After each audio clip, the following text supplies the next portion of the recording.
De quoi est fait cet inconscient? De quelle manière fonctionne-t-il? Quel rapport entretient-il avec notre conscient? Je vais vous l'expliquer de mon mieux. Pour autant, il ne faut pas en déduire que l'affirmation de l'inconscient est une vérité avérée et incontestable. Elle a beaucoup de détracteurs. L'inconscient, c'est de l'énergie, une sorte de volcan intérieur dont la lave cherche à sortir. Et cette lave, pour Freud, c'est essentiellement ce qu'il nomme le ça.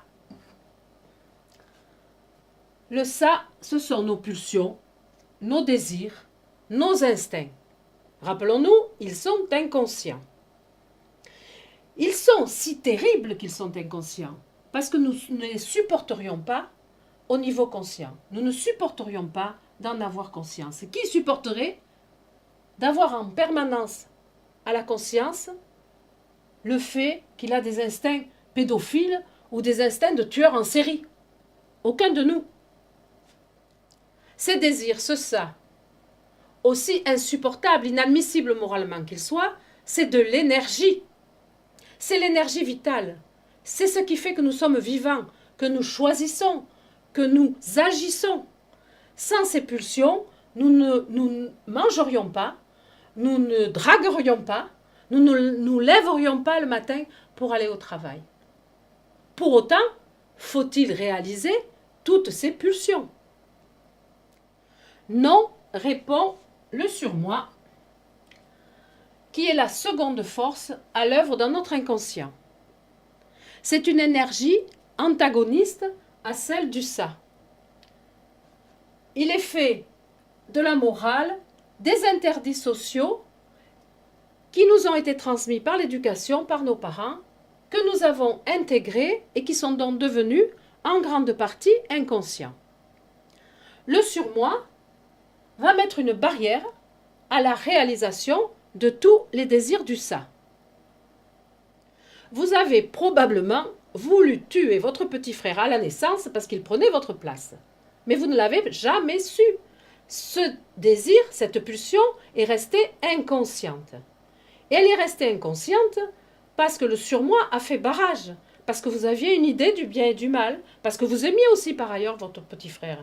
Donc le surmoi a empêché le passage à l'acte et a refoulé cette pulsion.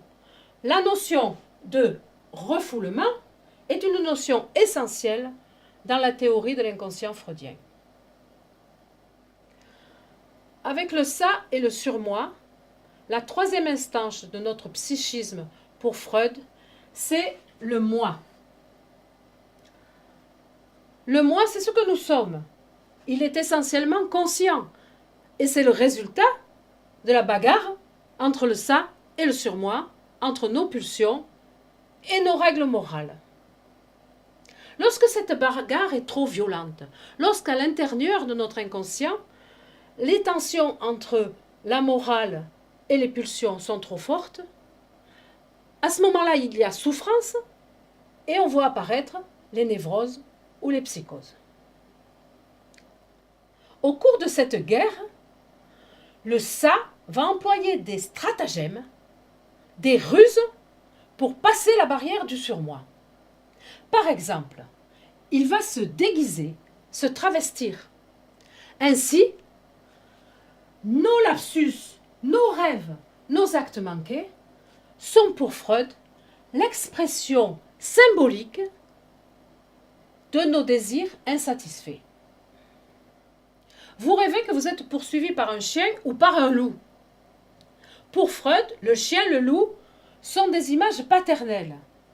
En décryptant, en décodant votre rêve, le psychanalyste vous aide à résoudre votre problème.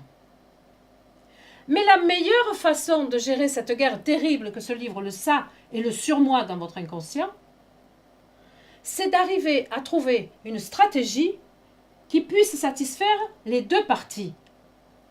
Cette stratégie existe et Freud l'a appelée la sublimation. Imaginons que votre rivalité fraternelle ne s'est pas éteinte, qu'elle est toujours là dans votre inconscient, forte et puissante. vous allez trouver, sans le savoir, de façon inconsciente, une manière à la fois de réaliser ce désir de pouvoir sur un plus jeune et de satisfaire votre morale et votre surmoi.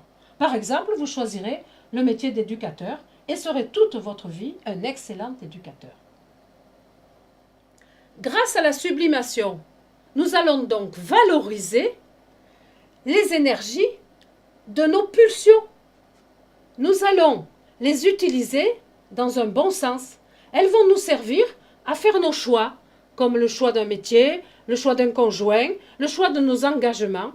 Elles vont nous permettre d'agir et de réaliser souvent des actions admirables, voire héroïques. Freud écrit « Nos meilleures vertus sont nées comme formation réactionnelle et sublimation sur l'humus de nos plus mauvaises dispositions. » Après cet exposé schématique de la doctrine de Freud sur l'inconscient, nous pourrons dans les vidéos suivantes faire de la philosophie à propos de l'inconscient.